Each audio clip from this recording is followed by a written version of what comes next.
Hello, নমস্কার সবাইকে। চলে এসেছি আবার আরেকটা পার্ট নিয়ে আমাদের অয়নের অন্নপ্রাশনের। এর আগের ভিডিওটাতে মানে পার্ট 1-এ আপনাদের দেখিয়েছিলাম যে আমরা মা জগত্তারিণী মন্দিরে ভোগ আনতে গেছি। তারপর আমরা ভোগ নিয়ে চলে এসেছিলাম বাড়ি। এসে দেখি যে ইনি নেড়ু হয়ে গেছেন। জন্মের থেকেই ওর খুব চুল হয়েছিল জানেন, আর 6 মাস যখন হলো তখন ওর চুলটা বেশ বড়ও হয়ে গেছিল।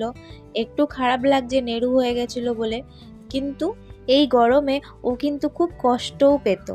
যাই হোক, যেটা নিয়ম সেটা তো করতেই হবে। আমাদের শ্বশুরবাড়িতে আবার নিয়ম যে অন্নপ্রাশনের দিনকে বাচ্চাকে ন্যাড়া হতে হয়। আমার মেয়েও হয়েছিল, এইবারে কাজুও হলো। আর এই সময় আমার শাশুড়ি মা ওকে আংটি দিয়ে আশীর্বাদও করে নিল। আর এখানে এবার ওর চানের ব্যবস্থা চলছে। আর ওই যে দূরের থেকে হাই করলো, ওই হচ্ছে সেই মেকআপ আর্টিস্ট, এবার সেজেগুজে এসছে। চলুন, আমাদের এখানে প্রসাদ সাজানো হয়ে গেছে। এইবার প্রথমে হবে সবার আশীর্বাদ, আর তারপরেই শুরু হয়ে যাবে অন্নপ্রাশন। এইখানে অনেক মানুষই আছে আমাদের ফ্যামিলি। চলুন একটু আলাপ করিয়ে দিই। ইনি হচ্ছে আমার শাশুড়ি মা, আর শাশুড়ি মায়ের পেছনে যে হলুদ শাড়ি পরা দাঁড়িয়ে আছে সে হচ্ছে আমার বড় জায়ের বড় মেয়ে। আর তার সামনে যে মারামারি করছে সে হচ্ছে আমার ছোট ননদ সব থেকে। আর এটা হচ্ছে আমার সেজো যা, আপনারা তো চেনেনই। আর ওই যে একটা ঘিয়ে কালারের শাড়ি পরে মুখটা এগিয়ে এলো, সে হচ্ছে আমার বড় ননদ। আর বড় ননদের পিছনে যে হাই করবে সে হচ্ছে আমার বড় যা। আর এই যে বাচ্চাটা বসে আছে সাদা জামা পরে, সে হচ্ছে আমার নাতনি, মানে ওই মাম্পির মেয়ে। আর এই যে আমাদের মেকআপ আর্টিস্ট মাম্পি চলে এসেছে, অনেকক্ষণ আগেই চলে এসেছে, প্রথমেই দেখেছেন আপনারা।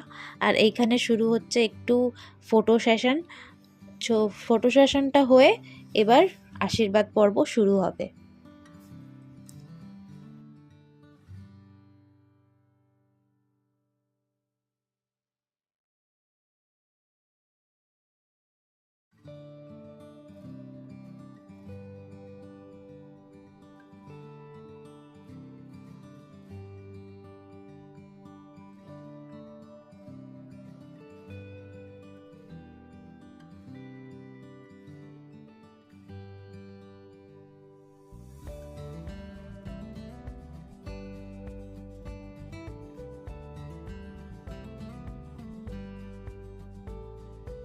আর এইবারে শুরু হবে সেই নিয়মটা, যেখানে একটা থালায় গীতা দেওয়া হয়েছে, একটু মাটি দেওয়া হয়েছে, টাকা দেওয়া হয়েছে, আর একটা পেন দেওয়া হয়েছে। অয়ন যে জিনিসটা সব থেকে আগে ছোবে বা সে সব থেকে আগে যেটা ধরবে ভবিষ্যতে, সেটা নিয়েই ও এগিয়ে যাবে। অয়ন এখানে প্রথমেই গীতাদা ধরেছে, কিন্তু লাস্টে ও কিন্তু পেনটা খুব ভালো করে মুঠো করে ধরেই রেখেছিল। পেনটাও কিন্তু কিছুতেই ছাড়তে চাইছিল না। তার মানে এইটাই, যেটা জীবনের সব থেকে বেশি দরকার, পড়াশোনা। ও পড়াশোনা নিয়েই এগিয়ে যাবে, আর ও একজন খুব ভালো মানুষ হবে, এইটাই আশীর্বাদ করি আমরা সবাই।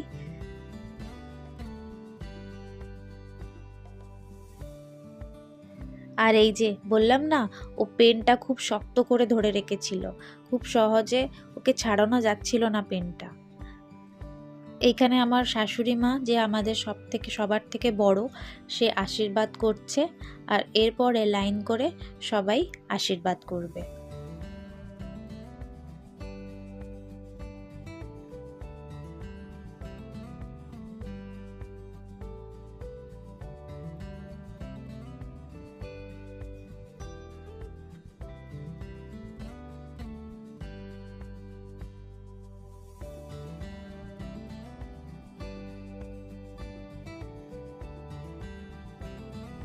আমার শাশুড়ির মায়ের পর অয়নের ঠাম্মি এবার ওকে আশীর্বাদ করছে।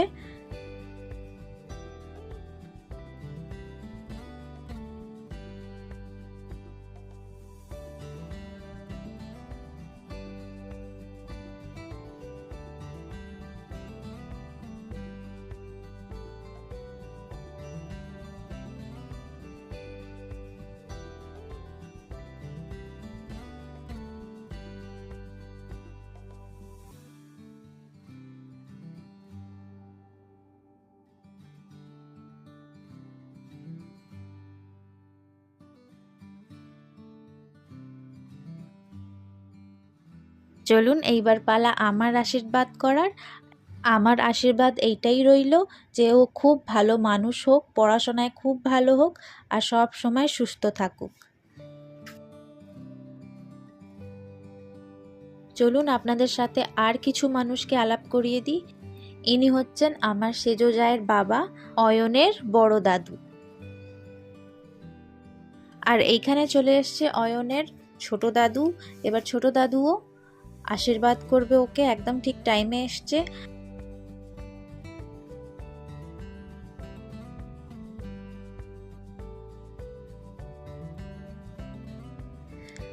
আর ইনি হচ্ছেন অয়নের দিদা, পূজার মা।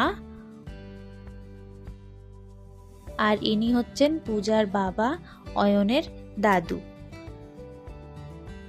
আর ইনি হচ্ছেন আমার সেজো জায়ের দিদি, অয়নের ঠাম্মি। ইনি হচ্ছেন পূজার মাসি, সম্পর্কে অয়নের দিদা।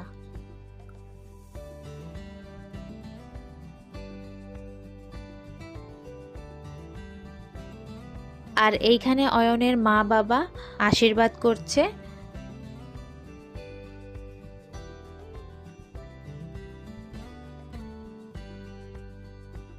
এইখানে চলে এসছে আমাদের সেজো ননদ। আসলে ওনার আসার কথা হচ্ছে আগের দিনকে, কিন্তু ট্রেনগুলো সবই বাতিল ছিল, বা আগের দিনকে না এলেও উনি সকাল সকালই আসতেন, কিন্তু ট্রেন শিয়ালদার থেকে সব ট্রেন এই 2-3 দিন ধরে বাতিল চলছে, বেশ অনেকগুলোই ট্রেন ক্যান্সেল। তাই ওরা সবাই মিলে ফুল ফ্যামিলি ওরা গাড়ি বুক করে এসছে, তাই ওদের এতটা দেরি হয়ে গেছে। সেও এখন আশীর্বাদ করবে। আর এখানে অয়নের খুব ঘুম পেয়ে গেছে, ও কিন্তু ঝিমোচ্ছে অনেকক্ষণ ধরেই, আমরা ওকে জোর করে জাগিয়ে রেখেছি। ব্যাস ওর অন্নপ্রাশনটা হয়ে গেলেই ওকে ঘুম পাড়িয়ে দেবে ওর মা। এখানে অন্নপ্রাশন শুরু হয়ে গেছে আর ও দেখেন ও কিন্তু ঝিমিয়েই রয়েছে। চলুন ওর মামা এখন বসে পড়েছে ওকে নিয়ে, আর এইবার ওকে অন্নপ্রাশন করাবে। ওর প্রথম ভাত ওর মামার হাতে খাবে।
তাহলে চলুন আজকের সেকেন্ড পার্টটা এখানেই শেষ করছি। আরেকটা পার্ট এখনও বাকি রয়েছে।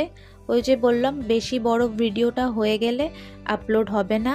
এমনিতেই এই ভিডিওটা বেশ বড় হয়ে গেছে, তাই আর বেশি বড় করছি না। খুব তাড়াতাড়ি এর থার্ড পার্টটাও আমি আপলোড করে দেব।